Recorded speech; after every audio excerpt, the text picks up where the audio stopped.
திருப்புகழ் உருவான வயலூர் முருகன் கோயில். இந்த தலைப்பை பார்த்ததும் பல பேருக்கு யோசனை வந்திருக்கும். திருப்புகழ் திருவண்ணாமலையில் தானே உருவானது, எப்படி வயலூரில் உருவானதுன்னு சொல்லப்பட்டிருக்குன்னு. வாங்க அந்த வரலாறை தெரிஞ்சுப்போம். ஒழுக்கமற்ற வாழ்க்கையை வாழ்ந்த அருணகிரிநாதர் தன்னுடைய உயிரை மாய்த்து கொள்வதற்காக திருவண்ணாமலை கோபுரத்தின் மீது இருந்து குதிக்கிறாரு. அப்பொழுது அங்கே தோன்றிய முருகப்பெருமான் அவரை காப்பாற்றி திருப்புகழை பாடும்படி சொல்றாரு. அருணகிரிநாதரும் திருப்புகழோட முதல் பாடலை அங்கேயே பாடிவிட்டு பின்னாடி சில வருடங்கள் திருவண்ணாமலை கோவில்லையே கழிக்கிறாரு. ஒரு நாள் முருகப்பெருமான் அசரீரியாக அருணகிரிநாதரை வயலூருக்கு வரும்படி சொல்றாரு.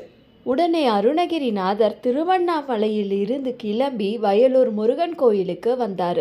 ஆனால் அங்கே முருகப்பெருமான் இல்லை.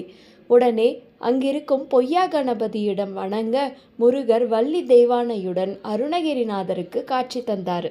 இதுக்கப்புறம்தான் அருணகிரிநாதர் திருப்புகழோட மற்ற பாடல்களை எல்லாம் எழுதினதா சொல்லப்படுது. இதற்கு முன்னாடி சிவன் கோயிலா இருந்த வயலூர் கோவில் முருகர் கோயிலா பிரசித்தி பெற ஆரம்பிச்சது.